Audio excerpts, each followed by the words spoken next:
And based on sales book, you can see here, this one is sold to MS Gupta. The same way here what is given, sold goods to MS Gupta. So it is a credit sale because instead of cash it is written the creditor's name. Fine. 30 debtor's name.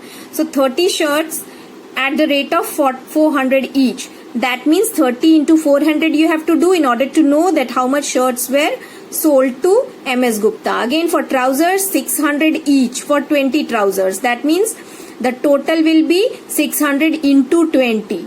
Okay, that way you have to do, and then totaling, then trade discount. So let us see how it will be done in the this sales book. What we do, only we do the entry for credit one. So this was credit. So simply we will do 400 into 30, that is 1200.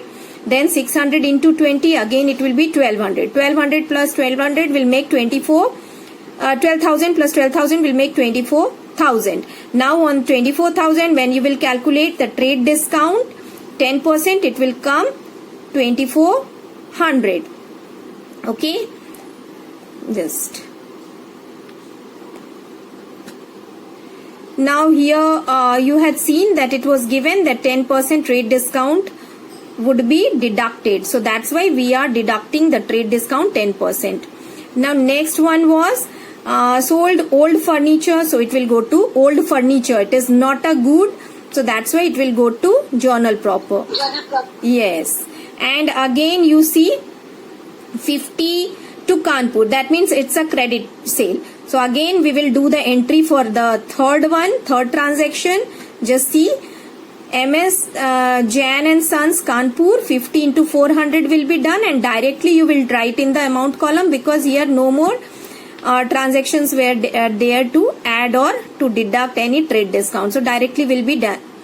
Again for the last one you see, what is given, MS Mathur, this is also a credit sale. So that's why it will go to sales book. And in the question it is given that sold to MS Mathur, it is not a cash sale. So again the same way we will have to multiply 400 into 100 shirts in order to know total amount of the 100 shirts sold, and again 1000 into 10 will be done in order to know the total overcoats which got sold, and then we will deduct the trade discount in the sales book. Just see it's how it is done. 400 into 100 makes 40,000. 1000 into 10 makes 10,000, and then total of 40 plus 10 will make 50,000, and from there you will deduct the less this trade discount 10% which was given in the question. You can see here less trade discount 10%. So that will be deducted, and you will get to know that it is 5%, 10% is 5,000. So 50,000 minus 5,000 will give you 45,000. Now total of the amount column will come 86,600. So this is the total credit sales of the company. Fine. So this is how we maintain the sales book. Only the credit sales. Always remember, only credit sales part comes to sales book. Cash sales parts goes to cash book, and the sale of any other item, then goods. Goods is the item in which company deals. So those goes to journal proper. Fine. Now see the difference. Again it is the same. Sales book is the part of journal book because it is subdivision of journal, and sales account is a part of ledger because when we post from journal to ledger we maintain sales account, purchase account, all the accounts we maintain. So in the same way it is a part of ledger. Again you can say that format includes only one column because no cash sale is recorded in sales book. But here we need to maintain both the columns of debit and credit because we just do the entry of this. Again the content, this you have already understood that credit sales are recorded in sales book, whereas in sales account we do the entry for both cash sales as well as credit sales. Again amount, total amount is posted in the sales account periodically as and when, and here the total amount is transferred to the balance amount, not total amount. The balance amount is transferred to the trading account for finding out gross profit. So this is all you had to understand. Okay.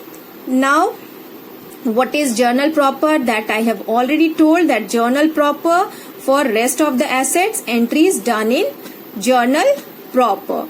So these all are the subdivisions of journal. Subsidiary books. What are the subsidiary books? Cash book, purchase book, sales book, purchase return also the same way we maintain for return. All the return entries we do not pass in purchases book.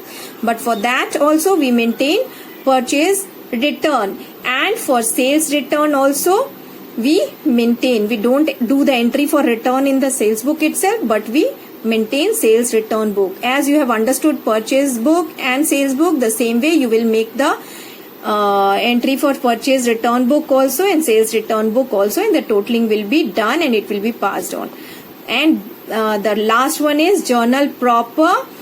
Here only journals are passed, just like for the products, for all the things which is apart from goods. If it is something else, then all rest entries goes in journal proper. Just like journal, debit and credit entry we do in journal proper. Fine.